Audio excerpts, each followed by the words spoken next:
crowded, some might say. Joining me, as always, my next door neighbour in these meadowlands of nonsense. It's Alice. Yes, indeed, it is.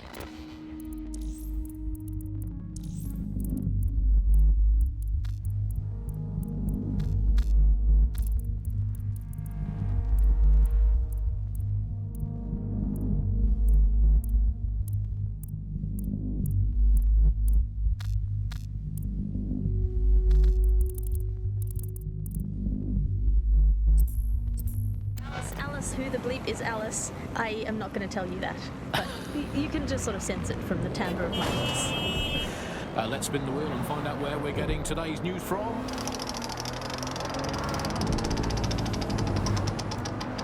Here, it's coming from here. I must get a new wheel with at least one other place on it. And the headline today, Alice, our borders are safe. We can all sleep easy in our well-bordered beds. 4,000 illegals were deported last month. These illegal people breaking the law just by existing. And of course, illegality is contagious. It can osmose through your skin just by standing next to an illegal person. So we've got rid of 4,000 of them. My question for you, Alice, is why only 4,000? Is that really enough? I will not feel safe until at least another 75 million people have been deported from this country. And I'm here in Britain on my own. As a bleeding heart lefty, Andy, I would normally be outraged about this, but really I think mass deportation is a very handy way to break up with a partner. I'm sorry, baby, I love you, but an anonymous source has reported you for snoring really loudly in a French way. So everyone out, no exceptions, Alice, not even you, it's for the good of the country, everyone out, unless you can prove that your family are in the background of the Bayeux Tapestry cheering on King Harold at the Battle of Hastings in 1066. Get out! Actually, that's not British enough. Unless you can show, unarguably, that your direct bloodline is untainted by anything since before the Romans. Actually, scratch that. Unless your direct ancestor was personally responsible for building Stonehenge, get out of my country. I guess when you're looking at, the best ways to stop immigration, apart from obviously the end of the world, to make the place you want to stop people coming to as unpleasant as possible. So. Well, we absolutely are doing that, Andy. Well, fair play to the government for helping us with that. Another option: extend the White Cliffs of Dover.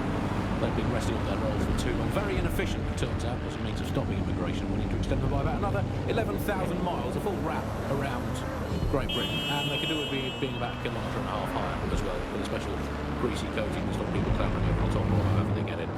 Here's a quick joke for you, Alice, about immigration. Did you hear the one about the woman who went into the immigration processing centre and was ever seen again? No, Andy, I didn't hear that one. Boom. Set up, punchline. Classic. For those of you unfamiliar with it, the immigration processing centre is, of course, where so many of our guests to Britain go for a longer than desirable game of involuntary hide and seek. You are listening to The Bar. I will conclude by saying that of all the things wrong with Britain today, I think immigration is right up there, Alice. When you think of all the health professionals we've stolen from overseas over the years here in Britain, it's quite possible that all these people are just coming here to try to get an appointment with their local doctor. Yes, Andy, certainly as someone who came from the expanded arm of the empire when Britain was still reaching out rather than folding in on itself, most of us just come here to visit our stuff in the museums. It's the British way. Speaking of international movement, Britain has recalled all European ambassadors after a spy scandal. I think this is probably a good thing, because British foreign politicians are always putting their foot in their mouths. How much worse can they do if they're not there? I mean, by definition, the fact that there's a spy scandal means that they were terrible spies. The point of spies is that there's never a spy scandal.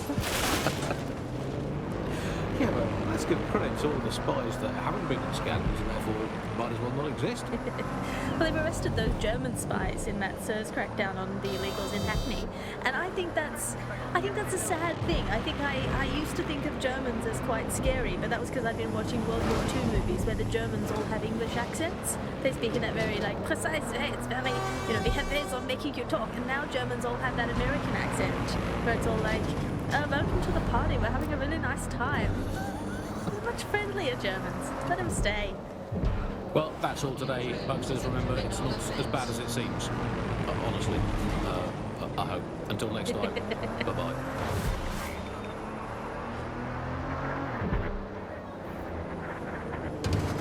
When you think of your dream home, do you picture peace and quiet? With solar power, grey water recycling and green walls, you'll get the freshness of countryside here in the heart of the city. We know you think green, you act green. So, when the doors close, you've earned the right to put other people's problems behind you. E-Flats. We make your apartment a showroom for your conscience. The Bug. Objective voice of objection for a most objectionable world. Hello, Bugsters. Welcome to The Bug, the comedy show that holds up the Medusa of satire to the already immovably concrete face of modern Britain. I'm Andy, I bench 480, and I can crack a tree in half just by looking at it. Can I? Well, what is reality anymore? Alice, what do you bench? I bench body weights. Right. Well, not my body weight. Okay. Body weight of a baby.